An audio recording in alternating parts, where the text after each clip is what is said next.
શિક્ષક મિત્રો, ગુણોત્સવ 2.0માં પ્રશસ્તની કામગીરી માટે વધુમાં વધુ 3 ગુણ મળવાના છે. પરંતુ શું મોબાઈલમાં માત્ર પ્રશસ્તના ટ્યુટોરિયલ વિડીયો જોઈ લેવાથી પૂરા 3 ગુણ મળી જશે? જવાબ છે ના. ટ્યુટોરિયલ પૂર્ણ કરવું પ્રથમ પગલું છે. પૂરા 3 ગુણ માટે વિદ્યાર્થીઓનું સ્ક્રીનિંગ, વાલીઓને જાણ, આગળનું મૂલ્યાંકન અને જરૂરી ફોલોઅપ પણ કરવું પડશે.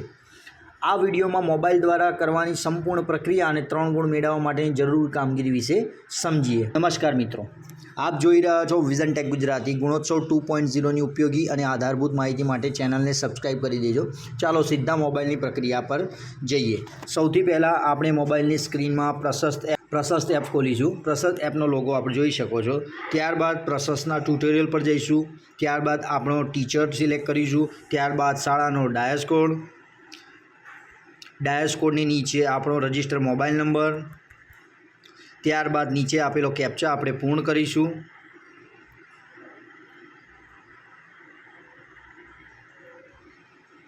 સેન્ડ ઓટીપી કરીશું. ત્યારબાદ જે આપણે રજિસ્ટર મોબાઈલ નંબર આપ્યો છે તેમાં આપણો ઓટીપી આવી જશે. ત્યારબાદ આપણે ઓટીપી ફિલ કરીશું. સબમિટ ઓટીપી કરીશું. આ એપ્લિકેશન ગૂગલ પ્લે સ્ટોર પણ ઉપલબ્ધ છે. પ્રશસ્ત એપ લખશો એટલે આ એપ મળી જશે. આ એપ્લિકેશનનું આપણે જશું એટલે સ્ટાર્ટિંગમાં એના આ રીતના ટ્યુટોરિયલ આ બધા આપેલા છે. આપણે અહીંયા અમુક ટ્યુટોરિયલ કમ્પ્લીટ કરી લીધેલા છે, અમુક બાકી છે. ત્યારબાદ સૌપ્રથમ આ ટ્યુટોરિયલ પૂર્ણ કરવા માટે આ રીતે ક્લિક કરી અને આ ટ્યુટોરિયલને પૂરો જોવો પડશે. જેવો આપણે ટ્યુટોરિયલ જોઈશું એટલે આપણે ઉપર કમ્પ્લીટેડ આવી જશે. બાકી હશે એ પેન્ડિંગ આવશે. મહત્ત્વની વાત એ છે, લોગિન થયા પછી અહીંયા ઉપલબ્ધ ભાષા આપણે અનુકૂળ ભાષા કરી શકીશું ઉપરથી. અને ટ્યુટોરિયલમાં જોઈ શકીશું આપણે એ પ્રમાણે દરેક વિડીયો શરૂઆતથી અંત સુધી સંપૂર્ણ જોવો પડશે. વચ્ચેથી બંધ કરશું, આગળ ખેંચશું તો સ્કીપ કરી શકાશે નહીં. એટલે એક વિડીયો 100% પૂર્ણ થયા પછી જ તેના પછીનો કમ્પ્લીટેડ અને લીલા રંગનું ચેકમાર્ક આવે કમ્પ્લીટેડ લખેલું, ત્યારબાદ જ નવો ટ્યુટોરિયલ આપણી સામે ખુલશે. ત્યારબાદ મોડ્યુલ પૂર્ણ થયું ગણાશે. તમામ વિડીયો માટે આ જ ફોલોઅપ કરવું પડશે. આપણે તમામ વિડીયો પૂર્ણ થયા પછી કમ્પ્લીટેશન સ્ટેટસ આપણે ચકાસીશું. જ્યાં શક્ય હોય ત્યાં કમ્પ્લીટેડનો સ્ક્રીનશોટ પણ લેવો હોય તો લઈ શકીએ આપણે. પરંતુ સૌથી અગત્યની વાત સમજો, માત્ર ટ્યુટોરિયલ પૂર્ણ કરવાથી ગુણોત્સવમાં પૂરા ગુણ મળવાના નથી.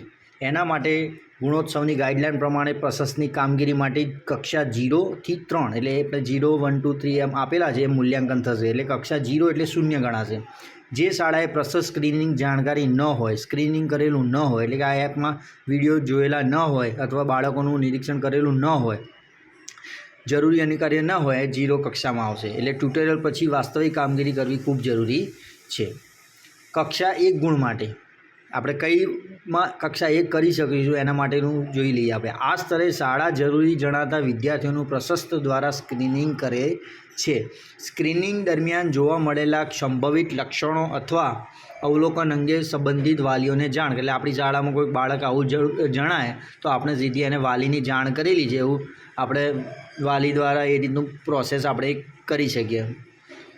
ત્યારબાદ કક્ષા 2 માટેના ગુણ માટે જે આગળની પ્રોસેસ કરેલી છે, વાલીને જાણ કરેલી. ત્યારબાદ સંબંધિત એમના અધિકારી એટલે કે આપણે જે સ્પેશિયલ એજ્યુકેટર છે એના દ્વારા આપણે એને જાણ કરેલી છે અને એનું મૂલ્યાંકન આપણે કરાવેલું છે એમના જોડેથી, એ જાણી લેવું જોઈએ.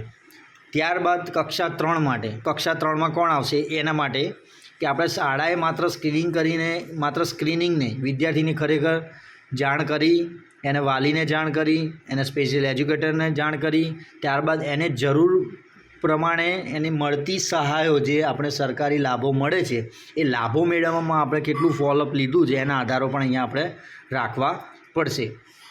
એટલે પૂરા 3 ગુણનું સરળ ફોર્મ્યુલા પ્રમાણે છે, સમજી લઈએ આપણે કે તમારા વિદ્યાર્થીઓનું પહેલાં શું કરવું પડશે? સ્ક્રીનિંગ કરવું પડશે. સ્ક્રીનિંગ એટલે આપણે વિડીયો પણ જોવા પડશે અને ત્યારબાદ બાળકોનું સ્ક્રીનિંગ કરવું પડશે.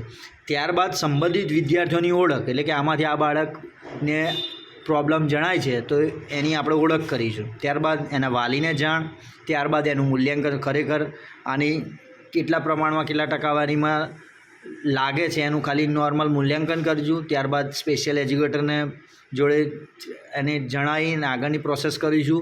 પછી જરૂર એના પ્રમાણપત્રો લાવવામાં, સાધન સહાયમાં અને જરૂરી સ્પેશિયલ એજ્યુકેટર દ્વારા જરૂરી એનો ફોલોઅપ લેવાય એ ટાઈપનું આખું આપણે એને તૈયાર કરીશું.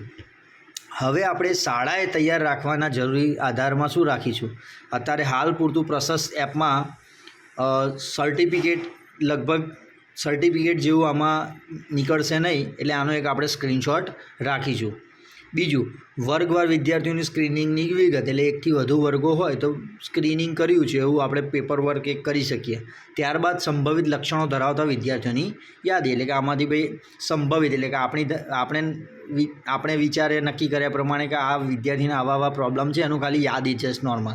ત્યારબાદ વાલીને સાથે આપણે ચર્ચા કરીને જાણ કરી શકીએ. અને ત્યારબાદ આપણે સંબંધિત પ્રમાણપત્ર, રેફરલની વિગતો, જો ખરેખર પ્રોબ્લેમ હોય તો એનું રેફર કરી અને આપણે વિદ્યાર્થીને સાધન સહાય હોય, શૈક્ષણિક સહાયનો આધાર હોય, એની સ્પેશિયલ એજ્યુકેટર સાથેની મુલાકાત હોય, માર્ગદર્શન હોય, ફોલોઅપનો એક રેકોર્ડની એક નોર્મલ PDF સ્વરૂપે આપણે સાચવી શકીએ છીએ.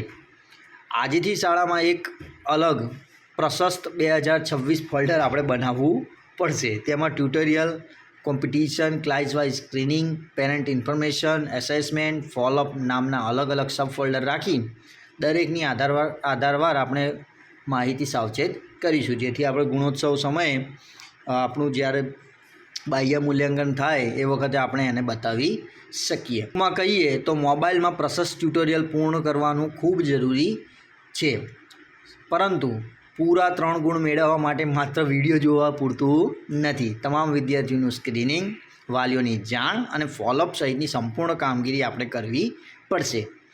આ વિડીયો ઉપયોગી લાગ્યો હોય તો શિક્ષક મિત્રો અને આચાર્યો સાથે શેર કરજો. પ્રશસ્ત સ્ક્રીનિંગ અને સંપૂર્ણ રિપોર્ટ કેવી રીતે તૈયાર કરવો એના આગળનો વિડીયો જોઈએ તો કોમેન્ટમાં પ્રશસ્ત રિપોર્ટ લખજો.